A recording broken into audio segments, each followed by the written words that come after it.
দর্শক, চ্যানেল ওয়ানের পর্দায় আপনাদের সবাইকে স্বাগত জানাচ্ছি। আমি সাথে আছি জাকির হোসেন। আমি এই মুহূর্তে রয়েছি সুনামগঞ্জের দেখার হাওরে। গত ২ দিনের টানা বৃষ্টিপাত এবং শিলাবৃষ্টিতে কিন্তু সুনামগঞ্জের ফসলের কিন্তু একটু ক্ষয়ক্ষতির একটু সম্ভাবনা দেখা দিয়েছে। আপনাদেরকে যদি একটু দেখাই, গত ২ দিনের টানা বৃষ্টিপাতে কিন্তু সুনামগঞ্জের যে নিম্নাঞ্চলের যে জমি গুলা রয়েছে, ব্যুরো ফসলের জমি, সেই সব জমিতে কিন্তু এখন ইতিমধ্যে কিন্তু আমরা দেখেছি জলাবদ্ধতা দেখা দিয়েছে।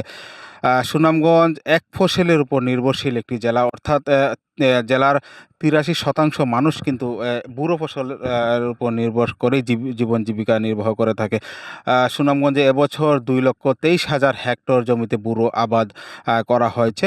তো যদি এখন পর্যন্ত আমরা যেমনটা দেখছি, এখনও কিন্তু এই জমিতে ধানের মুকুল আসেনি। কোথাও কোথাও মুকুল এসেছে, কিন্তু মানে বৃহৎ আকারে এখন পর্যন্ত ধানের মুকুল আসেনি।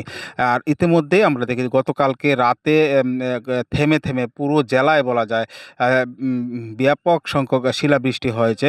তো এই শিলাবৃষ্টিতেও আমরা দেখেছি অনেক জায়গায় ধানের যে জমি রয়েছে, ধানের জমি নুয়ে পড়েছে। আর বিশেষ করে জলাবদ্ধতাই সবচেয়ে বেশি সমস্যা দেখা দিয়েছে।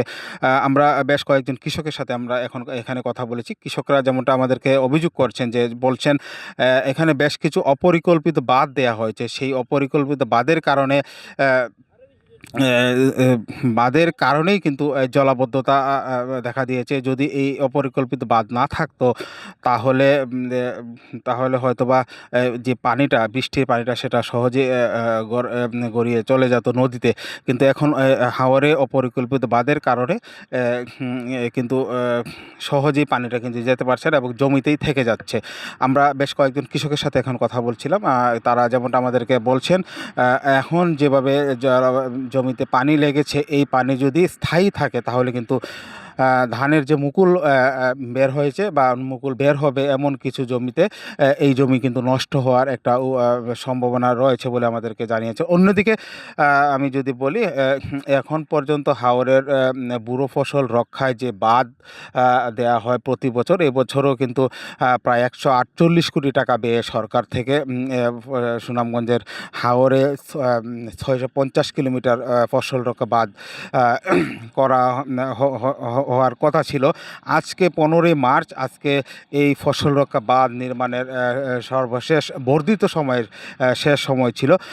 কিন্তু এখন পর্যন্ত ফসল রক্ষা বাঁধ কিন্তু শেষ করা হয়নি।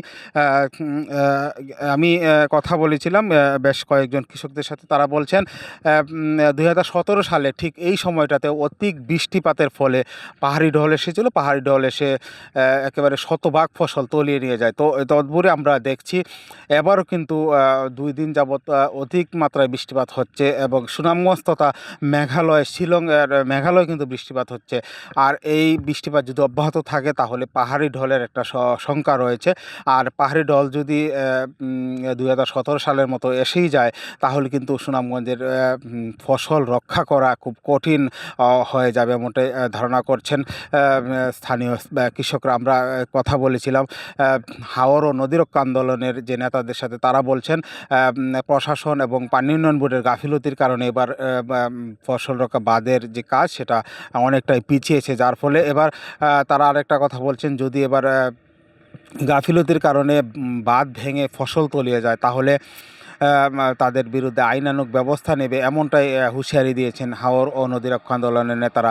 আমি কথা বলেছিলাম পানি উন্নয়ন বোর্ডের নির্বাহী প্রকৌশলী মামুন হাওলাদারের সাথে। তিনি আমাকে জানিয়েছেন আগামী কয়েকদিন বৃষ্টিপাত অব্যাহত থাকার একটা সম্ভাবনা রয়েছে। তিনি আবহাওয়া পূর্বাভাসের বরাত দিয়ে তিনি আমাদেরকে বলেছেন। এবং বাঁধ নিয়ে তার কাছে আমি জানতে চেয়েছিলাম বাঁধের এখন পর্যন্ত কাজ কেন শেষ হয়নি। তিনি আমাকে জানিয়েছেন এখন পর্যন্ত ৯২% বাঁধের কাজ শেষ হয়েছে, তবে আরও ২-৪ দিনের মধ্যেই পুরোপুরি শেষ হয়ে যাবে বলে তিনি আমাদেরকে জানিয়েছেন। তো সার্বিকভাবে আমরা বলতে পারি যত দ্রুত বাঁধের কাজ শেষ হবে, ততই মানুষের, কৃষকের মধ্যে যে উদ্বেগ উৎকণ্ঠা, সেটা শেষ হয়ে যাবে। এবং কৃষকরা একটা কথা দাবি করছেন, সেটা হচ্ছে অপ্রয়োজনীয় যেসব বাঁধগুলো রয়েছে, যেসব বাঁধের কারণে এখন জলাবদ্ধতা দেখা দিয়েছে, সেই সব বাঁধ কেটে দেওয়ার জন্য, যাতে করে পানিটা সহজেই নদীতে গড়িয়ে চলে যায়। তো এই ছিল সুনামগঞ্জের হাওর এলাকা থেকে সর্বশেষ।